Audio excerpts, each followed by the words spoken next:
இங்க இருக்கிற பல ஜமாத் தலைவர்கள் நின்று கேட்டுக்கொண்டிருக்கிறீர்கள். கொஞ்சம் யோசனை பண்ணி ஒரு முடிவெடுங்க. இவ்வளவு நாள் நாம் திமுகவுக்கு ஆதரவு கொடுத்தோம். அதனுடைய விளைவு என்ன? 25 மாத கருணாநிதியின் ஆட்சியிலே தான் வீக்களத்தூரில் ஒரு பள்ளிவாசல் துண்டு துண்டாக உடைக்கப்பட்டது. ஆலிம் வெட்டப்பட்டார். 180 பேர் சிறைப்பட்டார்கள். ஒரு இந்து முன்னணிக்காரனை கூட கருணாநிதிக்கு கைது செய்ய தைரியமில்லை. இரவு 1 மணிக்கு எனக்கு ஊட்டியில இருந்த எனக்கு தொலைபேசியில தகவல் வந்து அந்த வீக்களத்தூரை தேடி நான் போகிறேன். போய் பார்த்துட்டு கருணாநிதிக்கு போன் பண்ணி சொல்றேன், அப்ப ஒரு சீஃப் மினிஸ்டர் கண்டுக்காம விட்டுருங்க பாபா, பாரதிய ஜனதா கட்சிக்கார மேல முரசொலி மாறன் கிட்ட ஓவரா பிரஷர் கொடுக்குறான். அப்ப முரசொலி மாறன் மேல மத்திய அமைச்சர், முரசொலி மாறன் மத்திய அமைச்சர், அவர்கிட்ட பிரஷர் கொடுத்து இந்து முன்னணிக்காரன் ஒருத்தன் கூட கைது செய்யப்படும். மாறா கருணாநிதி ஆட்சியை டிஸ்மிஸ் ஆகும்போது 982 இஸ்லாமியர்கள் சிறையில் வாழ்கிறார்கள் மத கலவரத்தின் காரணமாக. ஒரு இந்து முன்னணிக்காரர் கூட இல்லை. இதெல்லாம் அதிகாரப்பூர்வமான உண்மையான ரிப்போர்ட்டுகள், அரசு தஸ்தாவேஜுகள். ஒரு தடவை கருணாநிதி ஆட்சியிலே ஒரு அறிக்கை விட்டார், RSS காரர்களால் என் உயிருக்கு ஆபத்து.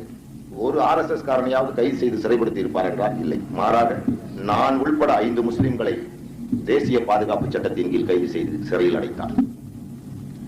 13 மத கலவரங்கள் ஏற்பட்டன. 11 பள்ளிவாசல்களை RSS காரர்கள் உடைத்தார்கள்.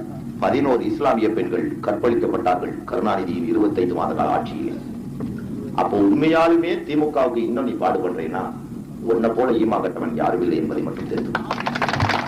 என்னைய விட கருணாநிதிக்கு பாடுபட்டவர்கள் யாரும் இருக்க முடியாது.